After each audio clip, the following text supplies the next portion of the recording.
আসসালামু আলাইকুম প্রিয় চাকরি প্রত্যাশী বন্ধুগণ, আশা করি সবাই ভালো এবং সুস্থ আছেন। আজকে যে সরকারি চাকরি নিয়োগ বিজ্ঞপ্তি নিয়ে আলোচনা করব, এটি হচ্ছে মাদ্রাসা শিক্ষা বোর্ডের একটি নিয়োগ বিজ্ঞপ্তি, সম্পূর্ণ নতুন একটি নিয়োগ বিজ্ঞপ্তি। এখানে আপনারা বাংলাদেশের সকল জেলা থেকে আবেদন করতে পারবেন। নারী পুরুষ উভয় প্রার্থীরা আবেদন করতে পারবেন। যারা অষ্টম শ্রেণী পাশ আছেন তারাও আবেদন করতে পারবেন। যারা মাধ্যমিক স্কুল সার্টিফিকেট অর্থাৎ এসএসসি পাশ আছেন তারাও কিন্তু আবেদন করতে পারবেন। আজকের এই ভিডিওতে এই নিয়োগ বিজ্ঞপ্তি সম্পর্কে বিস্তারিত তথ্য থাকবে, কিভাবে আবেদন করতে হবে, কোন কোন পদের বিপরীতে কতজন লোকবল নিয়োগ দেওয়া হবে এবং কত তারিখ পর্যন্ত আবেদন করা যাবে আর কত টাকা ফি প্রেরণ করতে হবে, বিস্তারিত তথ্য এই ভিডিওতে পাবেন। আপনারা যারা আবেদন করতে ইচ্ছুক তারা অবশ্যই ভিডিওটি না টেনে দেখার চেষ্টা করবেন, টানলে অনেক কিছু মিস হয়ে যেতে পারে। প্রথম যে পদটি নিয়ে কথা বলবো এটি হচ্ছে পরিচ্ছন্নতা কর্মী, পদের সংখ্যা একটি। অষ্টম শ্রেণী পাশ হলে আবেদন করতে পারবেন। বেতন স্কেল ৮,২৫০ থেকে ২০,০১০ টাকা। ৫ নম্বর পদটি হচ্ছে মালি, পদের সংখ্যা একটি। অষ্টম শ্রেণী পাশ হলে আবেদন করা যাবে। এরপর হচ্ছে অফিস সহায়ক, পদের সংখ্যা ১৭টি। অষ্টম শ্রেণী পাশ হলে আবেদন করা যাবে। আর আরেকটা বিষয়, আপনারা যারা সরকারি চাকরিতে আবেদন করতে ইচ্ছুক কিন্তু কিভাবে আবেদন করতে হবে জানেন না, তারা চাইলে আমাদের মাধ্যমে যে কোনো সরকারি চাকরিতে আবেদন করতে পারেন।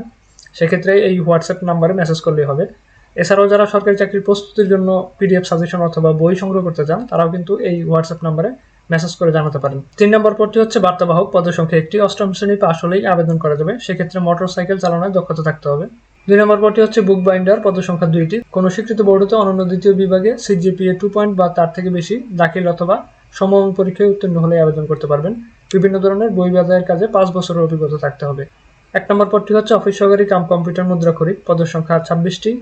বেতন স্কেল ৯,৩০০ থেকে ২২,৪৯০ টাকা। কোনো স্বীকৃত বোর্ড হতে অনন্য দ্বিতীয় বিভাগে সিজিপিএ 2 পয়েন্ট বা তার থেকে বেশি আলিম বা সমমান পরীক্ষায় উত্তীর্ণ হলে এখানে আবেদন করতে পারবেন, অর্থাৎ এইচএসসি পাস হলে এখানে আবেদন করা যাবে। সকল প্রার্থীর ক্ষেত্রে ১১/৮/২০২৬ তারিখে বয়স হতে হবে ১৮ থেকে ৩২ বছরের মধ্যে, এর থেকে বেশি বা কম হলে আবেদন করতে পারবেন না। আর আবেদন প্রক্রিয়া শুরু হবে ১১/৮/২০২৬ সকাল ১০টা থেকে, চলবে হচ্ছে ৩/৯/২০২৬ রাত ১২টা পর্যন্ত। আর ফি প্রেরণ করতে হবে টেলিটক সিমের মাধ্যমে। ১৬তম গ্রেডের জন্য ১১২ টাকা এবং ১৭ থেকে ২০তম গ্রেডের জন্য মোট ৫৬ টাকা টেলিটক সিমের মাধ্যমে প্রেরণ করতে হবে। আর এখানে মৌখিক পরীক্ষার সময় আপনাদেরকে সকল কাগজপত্রের মূল কপি দেখাতে হবে। অনলাইনে পূরণকৃত আবেদনপত্র, ২ কপি পাসপোর্ট সাইজের রঙিন ছবি, শিক্ষাগত যোগ্যতা সম্পর্কিত মূল অথবা সাময়িক সনদপত্রের কপি, জাতীয় পরিচয়পত্র অথবা জন্ম সনদের কপি। এরপর হচ্ছে চেয়ারম্যান সার্টিফিকেট বা যাকে আমরা নাগরিকত্ব সনদ বলে থাকি, সেই নাগরিকত্ব সনদও কিন্তু দেখাতে হবে। আজকের মতো এই পর্যন্তই। যদি ভিডিওটি ভালো লাগে অবশ্যই একটি লাইক করে দিবেন। আর এই ধরনের সরকারি চাকরি নিয়োগ বিজ্ঞপ্তি পেতে চাইলে আমার এই চ্যানেলটি সাবস্ক্রাইব করে রাখতে পারেন। নিয়মিত এখানে সরকারি চাকরি নিয়োগ বিজ্ঞপ্তি সম্বলিত ভিডিও আপলোড করা হয়ে থাকে।